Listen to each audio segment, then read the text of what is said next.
By now, the hype behind Modern Warfare 2 has reached a ridiculous level. Ever since it was first announced, fans wondered if it could best the almighty Call of Duty 4, the game that a lot of people consider to be the best in the series. Well, we've seen all the commercials, the trailers, and the leaked footage. Now it's time to talk about the final game. Modern Warfare 2 is here, and it's ready to blow you away.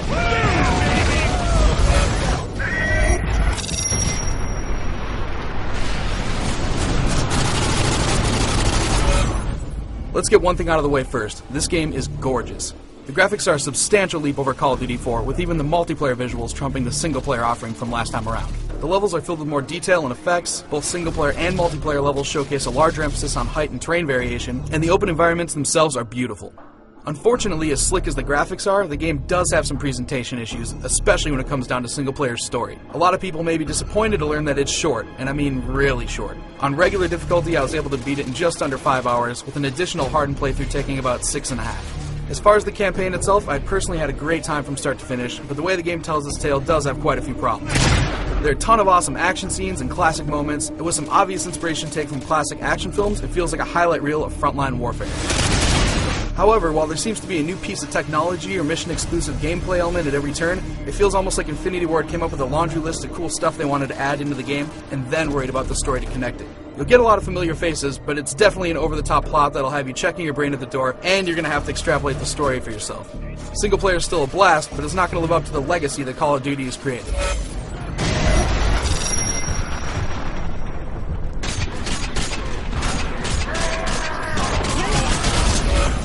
When you get down to it, this is the same great Call of Duty gameplay you know and love. Thankfully, they've done away with a lot of the issues too, such as running into enemies that are infinitely respawning until you move forward, and those annoying where-do-I-go moments that COD4 often had.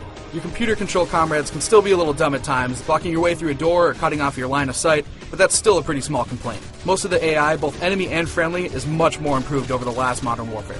Single player may be short, but Spec Ops is an awesome, awesome mode. There are basically 23 standalone missions that can be played in single player or co-op, though I definitely recommend finding a friend. 80% of these missions are actually inspired from the single player campaign, but there are a couple co-op only missions that are particularly cool.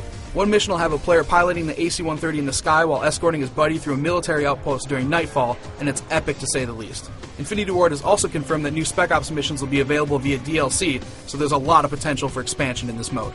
And of course, there's also multiplayer, which is hands down the biggest part of this game. I'm a seasoned Modern Warfare player, and let me tell you, the multiplayer is more balanced and fun to play than it was in Call of Duty 4. There are way more unlockables, and you're constantly being rewarded for playing the game. You'll find more weapons, a huge list of gun attachments and perks, and each perk now includes a new pro mode that acts as a secondary function once you unlock it. Death streaks are going to help newbies feel not quite so dominated, though seasoned players are barely even going to notice them, and all those worries about it screwing up balance should be tossed out the window straight away. Hands down, the highlight of multiplayer this time around are the kill streaks. The sheer amount of strategy worked around these kill rewards is pretty limitless. Along with delivering on the game's overall balance, Modern Warfare's multiplayer venues are extremely impressive. The new game modes rock, and racking up kills is ridiculously addictive. As far as I'm concerned, the Modern Warfare series has again set the bar for online shooters.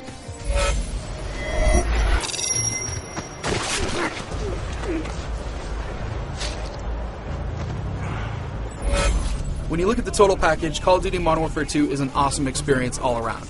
Multiplayer is a serious improvement over the already impressive COD4 design, Spec Ops allows for some great co-op action, and the single-player campaign is filled with some very entertaining scenarios, despite the fact that more work needs to be done on storytelling and developing the franchise's cast. If you're grabbing Modern Warfare 2 as a single-player package only, you've been forewarned. For everyone else, Infinity Ward's latest epic is a must-own offering. To see more on Modern Warfare 2 and to check out my full written review, head on over to IGN.com.